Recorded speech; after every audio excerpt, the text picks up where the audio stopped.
गणवन्तो विश्वमार्यमपन्नन्तो रावणः।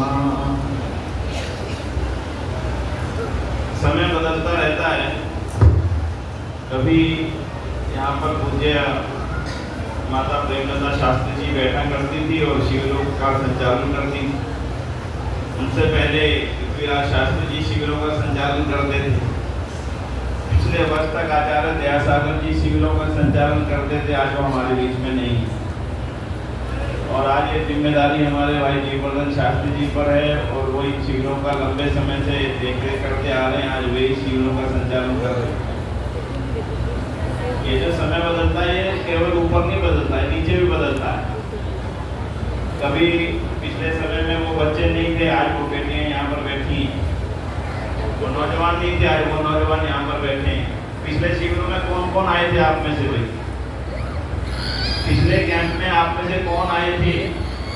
सर पहली बार आए हैं? या तो मैं समझा नहीं पा रहा या आप समझ नहीं पा रहे। अरे पहली बार कितने लोग आए हैं?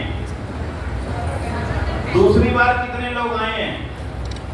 थोड़े से हाथ उठाएं दूसरी बार वाले, थोड़े से लंबे हाथ उठाओ ना, पता लगे कितने लोग दूसरी बार आए। हाँ उनकी क्लास अलग से होगी ना जो पहले दूसरी बार आए। ठीक है बैठो। मंच पर उपस्थित आदरणीय स्वामी सच्चिदानंद जी महाराज, जिनका बहुत ही संक्षिप्त और प्रेरक उद्बोधन आप सभी के बीच में आज संपन्न हुआ है। बहुत अच्छे तरीके से उन्होंने विचार की महिमा को बताया, विचार। और दूसरा शब्द उन्होंने वो एक अच्छा बोला था, पुरुषार्थ। आप में से किसी ने सुना था पुरुषार्थ के बारे में? आप में किसी ने सुना था? क्या बोला था? हाँ क्या बोला था? वो ये स्वामी जी ये कह रहे थे कि फूल तो पुरुषार्थ करने से मिलता है, पुरुषार्थ नहीं करोगे तो गोबर ही गोबर मिलेगा। वो बिना पुरुषार्थ के मिल जाता है। गाय करके चली जाती, चले सड़क पे बड़ा रहता है। बातों को पकड़ा करो, बैठते हो समय ऐसे नहीं, जो भी बोला जा रहा सोचो समझो। क्या इतनी बड़ी बात, छोटी सी बात है लेकिन समझ में आ जाती है। दूध लेने के लिए पुरुषार्थ करना पड़ता है, गोबर बिना पुरुषार्थ के मिल जाता है। सोच लो कि करना क्या है। तो मैं भी कोई बहुत ज्यादा बातें नहीं कहूँगा, आपसे दो तीन छोटी छोटी बातें कहता हूँ। बेटा इधर देखना या इधर देख ले, स्वामी जी को दिखाना है तो आराम से पहले दिखा दो।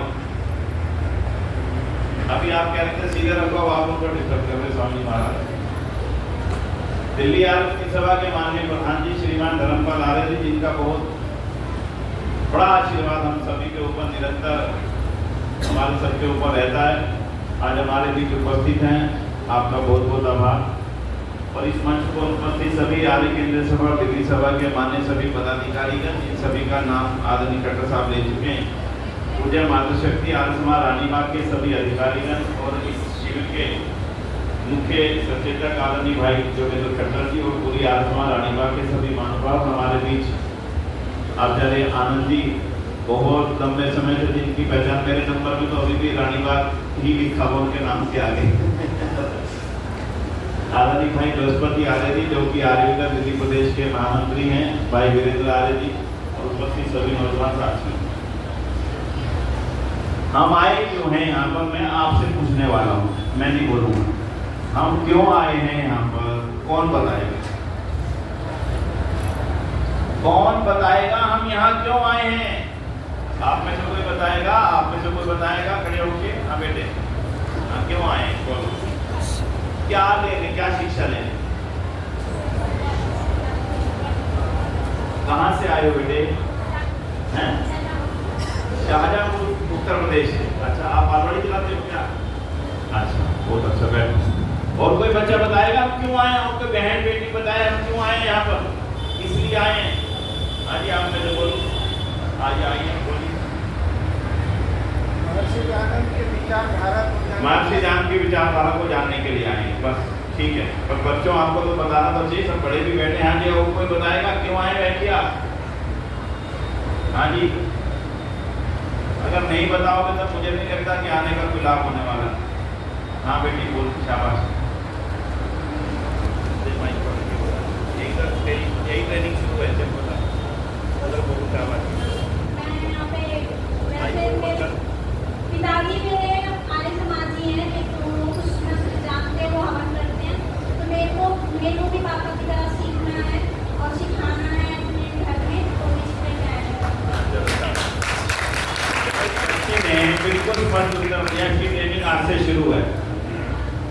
अंतिम दिन आप सभी ने बोलना है, जिसका नाम भी लेंगे उसको मंच पर आना पड़ेगा और बोलना पड़ेगा। हाँ बोलो, तैयार हो आप सभी? कितने लोग तैयार हैं? आगे हमारा नाम लिख देना परीक्षा में। आधों के तो हाथ ही नहीं उठे। अभी आप में से कितने तैयार हो? मेरी बात समझे हो? क्या बोला मैं बता, इधर आजा, पहले आजा। आज मेरा भाषण नहीं, यहाँ तक तुम्हारी परीक्षा। बोलो क्या बोला मैं? बोला जो ना सीखने को सिखाना जो ना ये बोला ही नहीं। सोच क्या बोला? बैठ। और कौन बताएगा मैंने क्या बोला? आजा, शाबाश। क्या नाम है आपका? कहाँ से आए हो? तो मैंने क्या बोला? ये बोले हैं कि जो भी आप यहाँ से चलाया जाएगा, जिनको नहीं भी बोलना आता है फिर भी उनको बोलना आता है। ठीक है, बहुत अच्छा उत्तर तो बहुत धन्यवाद। मैंने ये बोला है इन 7-8 दिनों में आप जो सुनेंगे, जो सीखेंगे, जो जानेंगे, अंतिम दिन कार्यक्रम में किसी को भी उठा करके हम कहेंगे आप आइए मंच से बोलिए आपने क्या जाना क्या सीखा, तो बोलना पड़ेगा। ठीक है, सब तैयार हो इस काम के लिए? तैयार हो कि नहीं? कितने लोग तैयार हो? ये पूछना था, ये पूछा था मैं। हाँ अब ठीक है, अब कुछ ठीक है थोड़ा सा। चलो देखो बंधु, मैं बहुत छोटी सी बात कर रहा हूँ बेटा। एक घटना सुनाता हूँ। एक आदमी ने चोरी की, एक एक घर में चोरी की, ठीक है। फिर उसको पुलिस पकड़ने आ गई। पुलिस ने उसको पकड़ लिया। किसको पकड़ा? किसको पकड़ा? चोर को पकड़ा।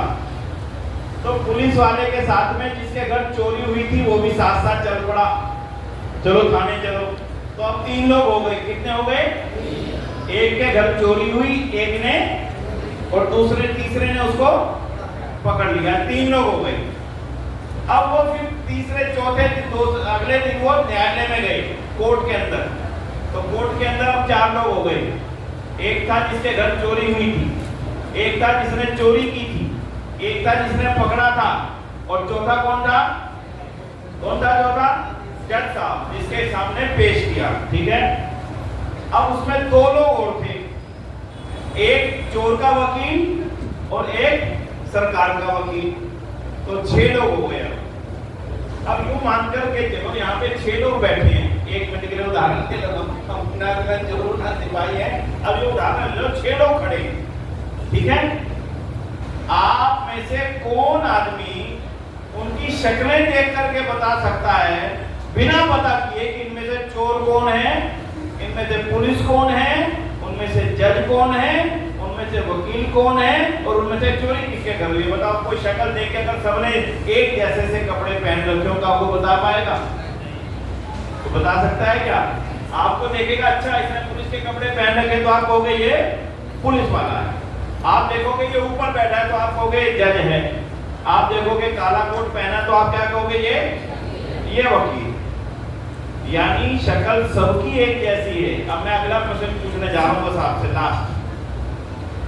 6 लोग हैं, मैंने गिनाया आपको दोबारा। जिसके घर चोरी हुई, बोले जिसके घर, एक ने चोरी की, एक ने, तीसरे ने उसको, चौथे ने फैसला सुनाने के लिए कोर्ट में बैठा, और 5वां और 6ठा 2 वकील। ठीक हो गया। इन चारों लोगों में सबके 2 ही हाथ थे, 2 ही पैर थे, 2 ही आंख थी, एक ही मुंह था, एक ही 2 ही नाक थे, 2 ही कान थे। सबके बराबर थे कि नहीं? अंतर क्या था? सब में अंतर क्या था? इन सब लोगों में अंतर क्या था? हैं? क्या अंतर था बेटे? शिक्षा का और विचार का, केवल विचार का अंतर था, और कोई भी अंतर नहीं था। आप सबके इतने ही हाथ पैर कान पे हैं जितने आदरणीय स्वामी जी महाराज के हैं, मेरे हैं। लेकिन स्वामी जी महाराज हमें उपदेश दे रहे हैं और हम उपदेश सुन रहे हैं। आज विचार करके चलना जाना। क्यों इस शिविर का नाम रखा वैचारिक क्रांति शिविर? जो आदरणीय स्वामी जी महाराज ने बात बताई वो ही मूल है। दुनिया में हर किसी के उतने ही कान हाथ पैर हैं। जो प्रधानमंत्री बनता है वो भी, और जो जेल के अंदर बंद है वो भी, जो फांसी पे चढ़ता है वो भी, जो फांसी पे चढ़ाता है खटका खींच के वो भी। किसी में अंतर नहीं है, सब उतना ही खाते हैं, ऐसे ही सोते हैं, ऐसे ही उठते हैं, ऐसे ही जागते हैं। अंतर केवल और केवल विचार का है, और उसी विचार के अंतर को बेहतर बनाने के लिए हम 10 दिन के लिए अपने घरों को छोड़ करके दिल्ली में आए हैं। एक आदमी बहुत मेहनत करके बड़ा पैसा इकट्ठा करके गंगा में चला जाए, गंगा हरिद्वार में चला जाए और हरिद्वार में जाके ना गंगा में नहाए ना देखे, वैसे ही वापस आ जाए, तो क्या कहोगे उसको? जब गाय को गया था भाई, इसलिए गया था तो हरिद्वार में गया, गंगा में नहाए भी नहीं। वैसे ही समझ लेना, जो आप इतना समय लगा करके इतने दूर दूर से चल के, किसी का तो आसाम से भी आएंगे, कोई आसाम से है क्या? कोई आसाम से कौन बच्चे आए? ये तो पहले बेटियां हैं तो पहले कैंप में ही है हमारी। अभी शिविर में कितने बच्चे आए आसाम? अच्छा पीछे से बैठे वो अच्छा शिविर वाले ही हैं ये? अच्छा आसाम से आए। और झारखंड से कितनी दूर है झारखंड? मध्य प्रदेश से भी आए हैं, मध्य प्रदेश से भी है ना, और उड़ीसा से भी है क्या कोई? है ब्रदर, ये है क्या? उड़ीसा से कौन है? सोचो, 2-2 हजार किलोमीटर से आप यहाँ पर आ गए। आप में से ही आदरणीय जीवर्धन शास्त्री जी, आप में से ही ये संजय जी बैठे हैं, खड़े होना में संजय पर, ये देखो आप संजय, आप में से ही ये भी यहीं पे इसी शिविर में आए थे पहले। कितने साल पहले? 25 साल पहले, 25 साल पहले ऐसे ही बैठे थे। आज एक स्कूल के मैनेजर हैं, बहुत बड़ा स्कूल चला रहे, 500 बच्चे स्कूल में पढ़ते हैं। और आप में से ही मैं भी हूँ, मैं भी इन शिविरों में ही आया था। ये बृहस्पति जी बैठे, ये भी इन शिविरों में आए थे। आज सब अपनी अपनी जिम्मेदारियों को संभाल रहे हैं। मैं आपसे बस इतनी बात कहना चाहूंगा, इस शिविर में ये समझ करके जाना कि मैं यहाँ से जाऊंगा या जाऊंगी तो कुछ दुनिया के लिए करने की क्षमता लेकर के जाऊंगी, योग्यता लेकर जाऊंगी, विचार लेकर के जाऊंगी। अभी तक आप आए, जब आप गांव से चले, गांव में कोई गलत काम हो रहा था तो आपने उसका विरोध नहीं किया, लेकिन एक बार समझ में आ जाने के बाद फिर सामने सामने कुछ गलत हो रहा हो तो उसके विरोध करने की ताकत और बुद्धि हमारे अंदर आ जानी चाहिए। यही इन शिविरों में आने का लाभ है। अभी तक जो था, लेकिन अब आपने जागना है, आपने समाज के लिए उपयोगी बनना है। जो समाज के लिए उपयोगी नहीं होता, समाज उसको छोड़ देता है, बेकार है, किसी काम का नहीं। इसलिए हम सब समाज के सैनिक हैं। मैं सबसे बार बार कहता हूँ, डॉक्टर है अगर वो इलाज करना छोड़ दे तो बेकार, इंजीनियर है वो मकान बनाना छोड़ दे तो बेकार, अगर वकील है वकालत करना छोड़ दे तो बेकार, अगर विद्वान है वो विद्वता देना छोड़ दे तो बेकार, अगर धनवान है वो धन लेना छोड़ दे तो बेकार। इसलिए हम सब क्या हैं? इस समाज के सजग कार्यकर्ता हैं, इस समाज के सजग सैनिक हैं, और हम समाज के प्रति अपनी जिम्मेदारियां छोड़ दिए तो फिर हमने कहा आर्य समाज भी अगर दुनिया के लिए जो किया करता था उसने कुछ चीजों को छोड़ा, लेकिन अभी वो फिर से चीजें हमारे सामने हैं, हम उनको जिम्मेदारी से आगे बढ़ाएंगे। एक एक कार्यकर्ता जो जहां पर जिस जगह पर रहता है वहीं पर रह करके अपनी जिम्मेदारियों को निभाने की इच्छा मन में पैदा करो। प्रधानमंत्री मोदी कोई बड़े अमीर घर में पैदा नहीं हुए, साधारण घर में पैदा हुए। चाय बेचते थे, ऐसा बताते हैं लोग, चाय बेचते थे स्टेशन पे, लेकिन आज वो कहां से कहां पहुंच गए।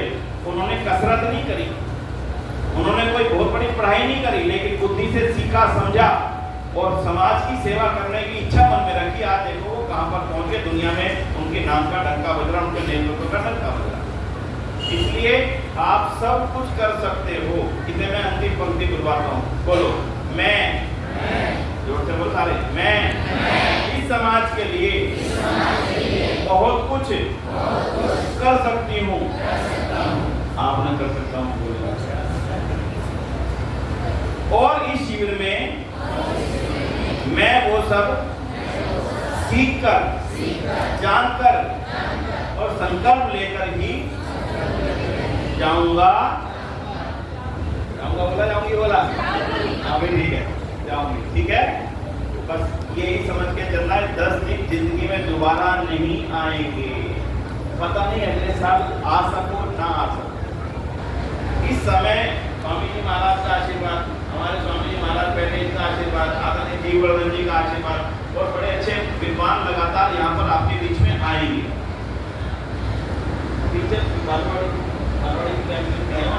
बालवाड़ी के कैंप भी यहाँ पर होंगे, हमारी बहन भी बैठी है, आप भी बीच में आए बच्चों के बीच में कहने के लिए।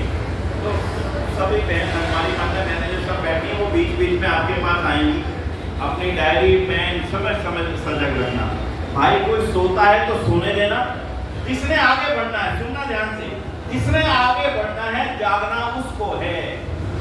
जिसने आगे जाने की इच्छा रखनी है मेहनत उसको करनी है। जिसने समय पास करना उसके लिए पार्क खाली पड़े हैं, ताश खेलते हैं, समय पास हो जाता है। इसलिए समय तो सबका पास होना है। आप में से जिसने जीवन में पास होना है, जिसने जीवन में आगे बढ़ना है, जिसने कुछ करने की इच्छा रखनी है, यहाँ से शिक्षा लेकर के ना जाने कितने बेटे बेटियां अपने अपने स्थानों पे बहुत बड़े बड़े काम कर रहे हैं। आपको परमात्मा का आशीर्वाद मिला है कि आपको रानीबाग में लगने वाली वैचारिक क्रांति शिविर में आने का अवसर मिला। इन सब आयोजकों का आभार करें जिन्होंने इतनी सारी व्यवस्थाएं बनाई हैं और बनाएंगे। आपके रहने की, भोजन की, शिक्षा की, हर चीज की व्यवस्था बनाएंगे, जिन व्यवस्थाओं में आप अपने आप सहयोग कर सकते। ये मत सोचना वो करेगा, ये मत सोचना उसने कहना, कुछ नहीं, मेरी काम है, मेरी जिम्मेदारी है, मैंने सीखना, मैं आया। तो आप सभी से मेरी अपनी अपेक्षा, जितने हमारे नौजवान साथी बैठे हैं, जितने हमारी बेटियां बहनें बैठी हैं, इस शिविर में मैं कुछ विशेष बन करके जाऊं। जब मैं अपने गांव वापस जाऊं तो लोग मुझे विशेष नजरों से देखें, मेरे अंदर ये योग्यताएं पैदा हो जानी चाहिए। मैं बीच में भी आऊंगा, तब 2 घंटे लगातार आपकी कक्षा लूंगे, तब अपनी और चर्चा को आगे बढ़ाएंगे। आज का दिन तो संकल्प का था। आपको हमारी ओर से बहुत बहुत शुभकामनाएं। आपका समय यहाँ पर अच्छा बीते और पुनः पुनः एक बार इन सब आयोजकों के लिए, जितने भी आयोजक है ना करने वाले, हमारी टीम जो है, कौन कौन टीम में आयोजक राजीव आ जाओ, आगे आ जाओ एक बार। जितने हमारे यहाँ पे कार्यकर्ता टीम के आगे आ जाओ सारे एक बार। पवन जी भी आ जाओ, जो है एक बार आगे आ जाइए। और एक बार माननीय मैं प्रधान जी से अनुरोध करूंगा, सभी कार्यकर्ताओं के साथ आप एक चित्र ले लेंगे तो हमारे लिए बहुत अच्छा लगेगा। आप बीच में सिर पे आ जाए। स्वामी जी महाराज, स्वामी जी आप इन कार्यकर्ताओं को अपना आशीर्वाद दे दीजिए। एक चित्र अखबार में भी छप जाएगा, और प्रदेश में सब आज ही बीच में आ जाए। और आपके समाज के जो अधिकारी अपने हाँ जी, आप नीचे कर लीजिए प्लीज। कौन है? स्विच आप नीचे कर लीजिए आप। एक बार इन सभी साथियों के लिए जोरदार तालियों द्वारा इनका अभिनंदन है। जो सारे